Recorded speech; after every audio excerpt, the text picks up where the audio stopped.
ബഷീർ വടക്കനെഴുതിയ കനൽ പെയ്ത്ത് കവിതാ സമാഹാരം പ്രകാശനം ചെയ്തു. മതിലകം പാരാമൗണ്ട് ഓഡിറ്റോറിയത്തിൽ നടന്ന ചടങ്ങിൽ സിനിമാ സംവിധായകൻ അമ്പിളി പുസ്തക പ്രകാശനം നിർവഹിച്ചു.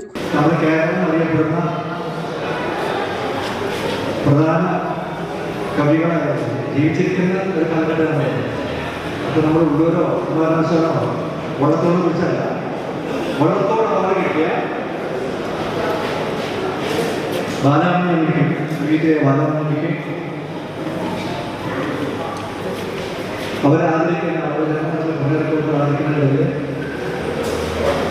ഞാനൊരു മുഖ്യ പ്രഭാഷണം എനിക്ക് കിട്ടിയ ഒരു വലിയ രീതിയായിരുന്നു ഞാനിപ്പോൾ തോന്നുന്നത്. അന്ന് മുൻ മുഖ്യമന്ത്രി CS ഷോറൂം കാർത്തികയെ പാരമ്പര്യമായിട്ട് 4 പേരെ രീതിയിൽ പങ്കെടുത്തു. പിന്നെ മറ്റൊരു വിശിഷ്ട വ്യക്തിത്വം വഴി എന്ന് പറയുന്നത് മലയാള സിനിമയിൽ കാലഘട്ടം കൊണ്ടുവന്ന ഈ മാസങ്ങൾക്ക് വളർന്നുള്ളവരിപ്പോൾ കൊടുങ്ങല്ലൂർ ടൗണിൽ വെച്ചിരുന്ന ഒരു ആദരവ് അതിൽ സംസാരിക്കാൻ അവസരം. മുൻ MP പ്രൊഫസർ സാവിത്രി ലക്ഷ്മണൻ ചടങ്ങ് ഉദ്ഘാടനം ചെയ്തു. 3 ദിവസങ്ങൾക്ക് മുമ്പ് ശ്രീ ബഷീർ വടക്കനും ശ്രീ പ്രതാപനും കൂടി ഇനിയാളുടെ ഞാൻ താമസിക്കുന്ന വീട്ടിൽ നിന്ന് ഈ കനൽ പെയ്ത്ത് എന്ന പുസ്തകം തന്ന് തിരിച്ച് പോയി കഴിഞ്ഞതിന് ശേഷം ഞാൻ ഈ പുസ്തകം അടിതൊട്ട് മുടി വരെ വായിച്ചു. സമഗ്രമായി അതിൻ്റെ ആശയങ്ങൾ ഉൾക്കൊള്ളാൻ പറ്റുന്ന ഭാഗങ്ങൾ വായിച്ചു എന്ന് ഞാൻ അവകാശപ്പെടുന്നില്ല. ഓടിച്ചു വായിക്കാനുള്ള അവകാശം ഈ കഴിഞ്ഞ ദിവസങ്ങളിലേക്ക് ഉണ്ടായിരുന്നുള്ളൂ. എങ്കിലും ഞാനത് വായിച്ചു.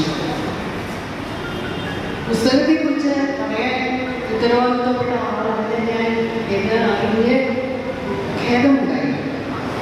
എന്നാലും പുസ്തകത്തെക്കുറിച്ച് പറയുന്നവർ പറഞ്ഞോട്ടെ, എനിക്ക് പറയാനുള്ളത് വ്യത്യസ്തമായ ശൈലി ഈ പുസ്തകത്തെക്കുറിച്ച് എനിക്ക് പറയാൻ സാധിക്കും എന്ന് ഞാൻ ആത്മാർത്ഥമായി വിശ്വസിച്ചു. പുസ്തകത്തിൻ്റെ പ്രസാധകൻ Shri Sunil P. Mathilakam green house publication മതിലകമാണ്. ഈ പുസ്തകം മറിച്ചു നോക്കിയപ്പോൾ എന്നെ ആദ്യമായി ആകർഷിച്ച വസ്തുത ഈ പുസ്തകം സമർപ്പിച്ചിരിക്കുന്നത് 18 പേർക്കെന്നുള്ളതാണ്.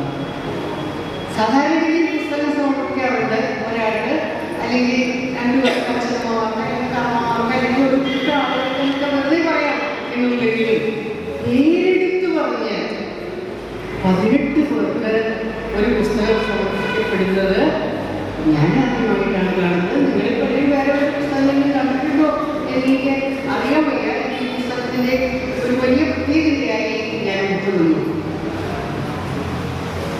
ഈ രചയിതാവിൻ്റെ പ്രായമൊന്നും കെടിച്ചെടുക്കാൻ ഞാൻ എങ്ങനെയായിരുന്നു കഷ്ടപ്പെട്ട് യുവാവായിട്ട് ഓടി നടത്തുകയായിരുന്നു എന്നെനിക്കറിയാം.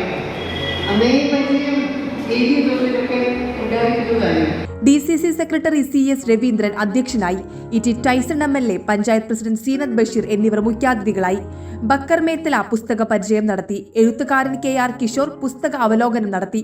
സിദ്ദിഖ് ഷമർ, ഷൈജൻ ശ്രീവത്സം, സുരേഷ് പെരിഞ്ഞനം, ഖാദർ പട്ടേപ്പാടം, TK ഗംഗാധരൻ, ഷിലിൻ പൊയ്യാറ എന്നിവർ സംസാരിച്ചു. സാമൂഹിക സാംസ്കാരിക വിദ്യാഭ്യാസ രാഷ്ട്രീയ പ്രവർത്തകരും ചടങ്ങിൽ പങ്കെടുത്തു. ഓഫറുകളുടെ പെരുമഴ നമ്മുടെ സലാല മൊബൈൽസിന്റെ പുതിയ മെഗാ ഷോറൂമിൽ. എല്ലാ ബ്രാൻഡഡ് സ്മാർട്ട് ഫോണുകൾ ഓൺലൈൻ വിലയേക്കാൾ കുറഞ്ഞ വിലയിൽ, കൂടെ 0% EMI and cash back offer, loan ഫെസിലിറ്റിയും എക്സ്ചേഞ്ച് സൗകര്യവും. World class brands with latest models. തിരഞ്ഞെടുക്കുവാൻ table top display, authorized technicians, live service centre, boat, Zebronics, Target തുടങ്ങിയ പ്രമുഖ ആക്സസറീസുകളുടെ authorized dealer. Salalah mobiles, Moonnupeedika, your smart phone partner. You're watching True Line News.